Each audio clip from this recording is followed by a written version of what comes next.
Hi hello வணக்கம். நம்ம இப்போ மல்லி சீரியல் ப்ரோமோ பற்றி இந்த வீடியோவில் பார்க்கலாமோங்க. நம்ம சேனலுக்கு முதல் முறையாக வந்தீங்க அப்படின்னா சப்ஸ்கிரைப் பண்ணிக்கோங்க. நம்ம தேவசேனா மேடம் பார்த்தீங்கன்னா கோர்ட்டில் செம்மையாக பேசினாங்க.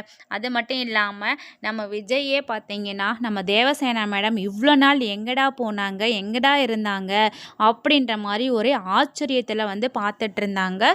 அதுக்கப்புறம் நம்ம தேவசேனா பேசின பேச்சை கேட்டுக்கிட்டே ஒரு வழியாக நாம் எப்படியோ ஜெயிலிருந்து வெளியே வந்துடுவோம் அப்படின்ற முழு நம்பிக்கையோடு தான் கோர்ட்லேருந்து வெளியே வராங்க. ஸோ அப்படி வரும்போது பார்த்திங்கன்னா தேவசேனா மேடம் வெளியே மல்லிக்கிட்ட நின்று பேசிக்கிட்டு இருக்காங்க. அப்போ நம்ம விஜய் சொல்கிறாங்க, மேடம் ரொம்ப தேங்க்ஸ் மேடம், ரொம்ப நன்றி, நான் உங்களுக்கு எப்படி சொல்கிறதுனே தெரியல, ஆனால் நீங்கள் கோர்ட்டில் பேசின பேச்சை வச்சு நான் எப்படியும் வெளியே வந்துடுவேன் அப்படின்ற ஒரு முழு நம்பிக்கை எனக்கு வந்துருச்சு மேடம், ரொம்ப தேங்க்ஸ் மேடம் அப்படின்ற மாதிரி சொல்கிறாங்க. சரிப்பா பரவாயில்ல அப்படின்ற மாதிரி ஒரு ஸ்மைலோட அழகாக சொல்கிறாங்க. அதுக்கப்புறம் நம்ம மல்லி பார்த்திங்கன்னா விஜயோட கையை பிடிச்சி அப்படியே அழுறாங்க. அதுக்கப்புறம் விஜய் சொல்கிறாங்க, சரி விடு மல்லி, கொஞ்ச நாள் நான் வந்துடுவேன் வெளியே அப்படின்ற மாதிரி ஆறுதல் சொல்லிவிட்டு அங்கேருந்து கிளம்பிடுறாங்க. ஸோ அதுக்கப்புறம் பார்த்திங்கன்னா இப்போது நம்ம ரஞ்சிதாவை வீட்டுக்கு வந்துடுறாங்க. ஸோ ராஜேஸ்வரியும் வீட்டுக்கு பயங்கரமான கோவத்தில் அவங்க டீப்பா மேலே வச்சுருந்த அந்த ஃப்ளார் பொக்கையெல்லாம் தூக்கி தூக்கி விசாட்டிக்கிட்டு இருக்காங்க.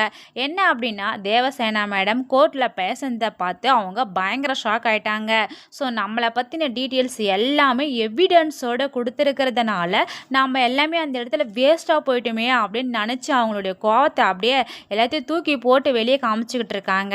ஸோ அந்த இடத்துல பார்த்திங்கன்னா நம்ம அரவிந்த் வந்திருக்காங்க. ஸோ அரவிந்தும் நம்ம ரஞ்சிதாவும் தனியாக பேசுகிறாங்க. என்ன அப்படின்னு பார்த்தீங்கன்னா, நீங்கள் உங்களுக்கு மல்லியை தானே ரொம்ப பிடிக்கும் அப்படின்ற மாதிரி சொல்லி எல்லாம் கேட்குறாங்க.